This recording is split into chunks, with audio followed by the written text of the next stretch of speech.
நீங்க இந்துக்கும் அவங்க வீட்டு வேலைக்காரிக்கும் நாளைக்கு நைட்டு 12 மணிக்கு மாடிக்கு வந்தீங்கன்னா, இந்த வீட்ல கொலைக்கெல்லாம் யார் காரணம்னு போட்டிருந்த லெட்டரு எல்லாருக்குமே வந்திருக்கும் போல இருக்கு. அவங்க கொழுந்தனாரும் எடுத்துட்டு வந்து தரான். அவங்க நாத்தனாருக்கும், அவங்க நாத்தனார் புருஷனுக்கும் கூட வந்திருந்திருக்கும்.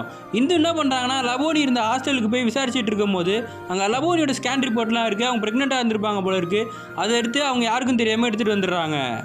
இந்துவோட கொழுந்தனாரோ யாருக்கும் தெரியாம ஒரு புக் கடைக்கு காசு அனுப்பிக்கிட்டு இருக்கான். இவங்களும் போய் அந்த அட்ரஸை கண்டுபிடிச்சு அங்கே போய் பார்த்தா தான் தெரியுது அது லபோனியோட அப்பா தான் சொல்லி. இவங்க போய் பேசிக்கிட்டு இருக்காங்க. லபோனி வந்து ப்ரெக்னெண்ட்டாக இருந்திருக்காங்க. அவங்களுக்கு கரு கலைஞ்சப்ப ஹாஸ்பிட்டல்லேருந்து டிஸ்சார்ஜ் பண்ணதே அவங்க மருமக புள்ள தான்.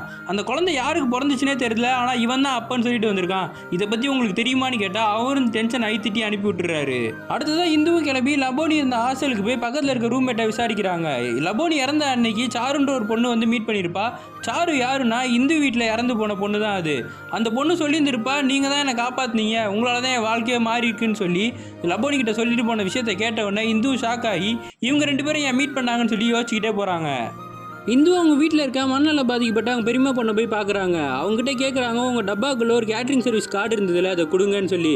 அவங்க தானே உன் கல்யாணத்துக்கும் கேட்ரிங் பண்ணாங்கன்னு சொல்லி எடுத்து கொடுக்குறாங்க. இது மட்டும் வேணாம், உங்கள் கல்யாண பத்திரிக்கை நீங்கள் வச்சுருந்தீங்கன்னா கொடுங்கன்னு உடனே அவங்களே எடுத்துகிட்டு வந்து கொடுக்குறாங்க.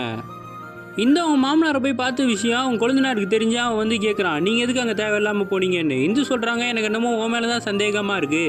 லபோனி மாசமாக இருந்திருக்கா, அதுக்கு அப்பா யாருனே தெரியல, நீ போய் சைன் போட்டிருந்திருக்க, நீ நல்லவனா கெட்டவனானே எனக்கு தெரியல, நான் சீக்கிரமாக கண்டுபிடிக்கிறேன்னு உடனே சரி சீக்கிரம் கண்டுபிடிங்கன்னு அவனும் சொல்லிக்கிட்டு இருக்கான். அன்றைக்கி நைட்டே வந்து இந்து நாத்தனாரோட புருஷன் வெளியே போய் ஏதோ மூட்டை இருக்குன்னு செக் பண்ணி பார்க்கும்போது அவன் தலையில் யாரோ கட்டையை வச்சு அடிச்சிடுறாங்க.